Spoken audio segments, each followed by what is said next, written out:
Thank you, RT. Around 5 years ago, our family went on vacation to New York City. While we were there, we visited many different places and did many different things. However, one experience stood out among the rest of the things that we did. The most interesting part of our trip by far was touring the 9/11 Memorial and Museum. I was truly blown away by what I saw and experienced there.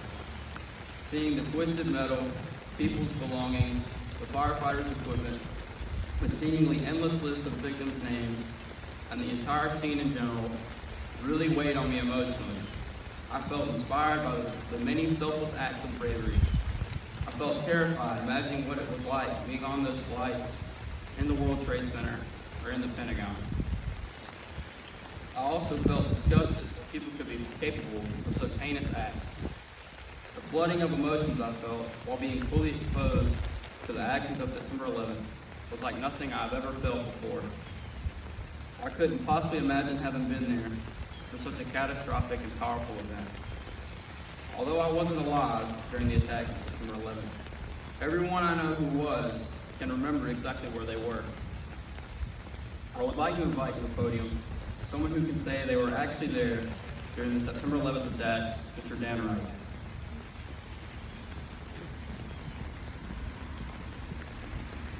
Thank you, Grady. I see a lot of familiar faces out there from the big city of Plains. My name is Dan Wright. I'm an Assistant Special Agent in charge with the U.S. Secret Service assigned to President Carter's detail here in Plains. Good morning, Chip. Good morning. On September 11th, 2001, I was assigned to the New York field office, which was based in the 7 World Trade Center. For those who remember, 7 World Trade Center was the building that came down about 3 o'clock later that afternoon. So Grady asked me just to speak on a quick speak on my experience that day. I had just pulled in to the World Trade Center. Our parking garage was underneath Tower 2, which was the first tower hit. That's where I was when the first plane hit, coming from the north. It came right down the aisle to the north side of Tower 2. Obviously, we knew something was going on. It started to go up in smoke. We were hearing radio traffic on police radios about a fire in the World Trade Center. Nobody knew it was an airplane at that point. By the time I got up, we walked up to the street, and it wasn't good. Just think about the number of people. It was close to 3,000 people died, around 2,700 in New York alone. Those buildings, the World Trade Center, I don't know how many of you have been there, are massive. I mean, they're like an entire town for each building. We were very lucky that traffic was really bad that day, because I remember driving in, coming through the Holland Tunnel from New Jersey. It was a beautiful morning, but traffic was horrible. And you realize that if it would have been another half an hour later, probably several more thousand people would have died, because those buildings weren't nearly as full as what they had normally been on a regular work day. So the Lord was looking out for us that day in that aspect. But when you get up on the street, obviously we all remember the visions of the firefighters all coming to the scene, every firefighter in the 5 boroughs, and then about 19 minutes later, the second plane hits the Tower 1 from the south side. At that point, we were getting, obviously we were about already evacuating our building because it was already starting to catch fire. Because when the plane hit, just the jet fuel, steel, and plane parts were everywhere. Obviously out on the street, there were, deceased individuals. There were people who had been burned. What I'll never forget that day, which you really can't see it much because I think YouTube censors it and other media sites censor the videos anymore, is the number of people who were jumping out of the building. Not to get macabre, but that's what I always remember that day. When I remember 9/11, I think of death and destruction. Obviously, we want to honor all those who did die and all the firefighters, law enforcement who responded. But it was just obviously a tragic and horrible day. I had a cousin who was killed and murdered at the Pentagon that day.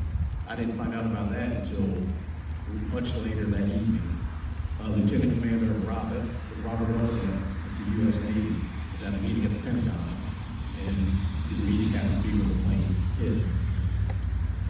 carry that burden with me, knowing I was down at the World Trade Center.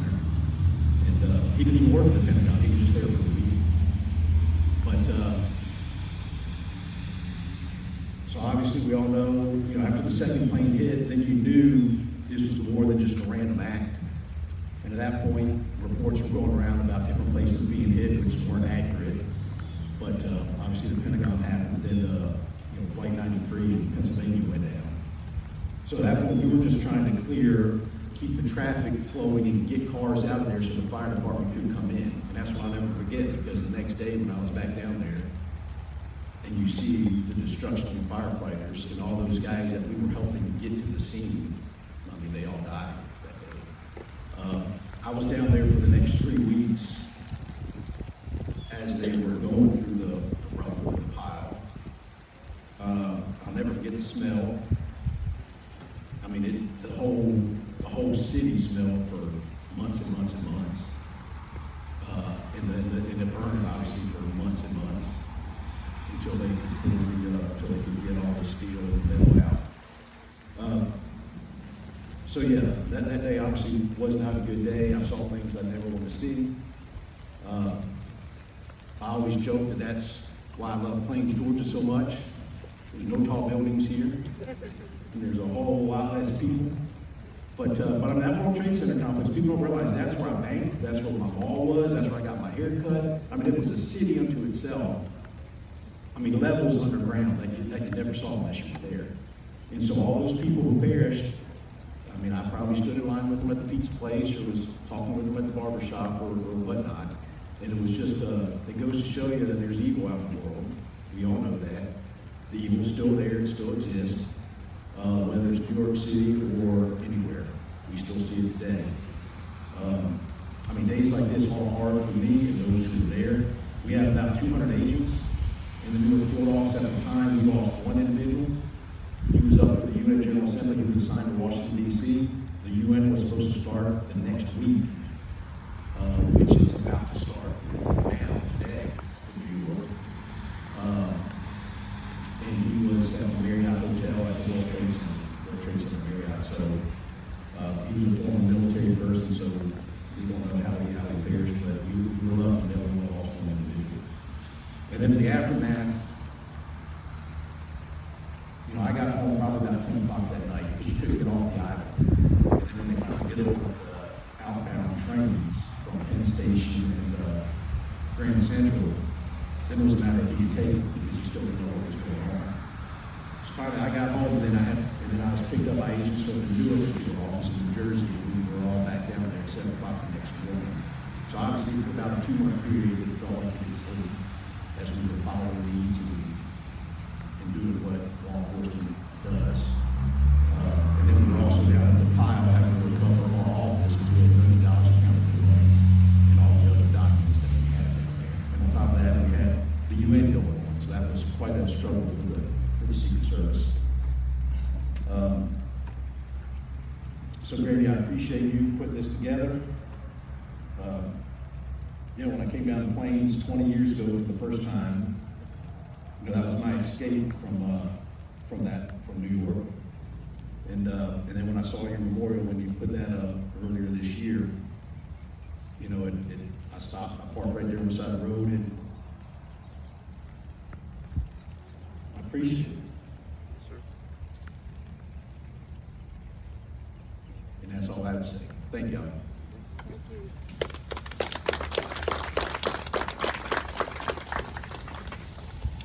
Thank you for sharing your experience with us, Mr. Dan. We really appreciate it.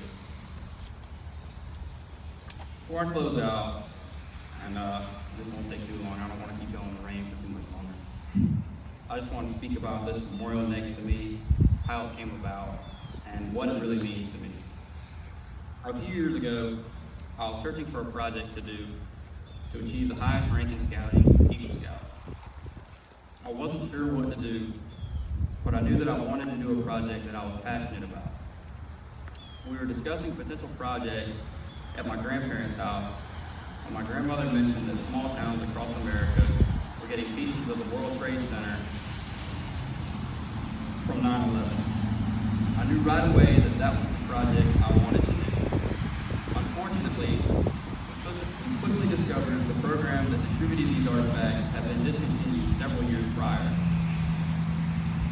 We did not give up on the project though, and Miss Jill Stuckey was able to put us in touch with people who are still giving out pieces of the Trade Center, the Tunnel of Towers organization.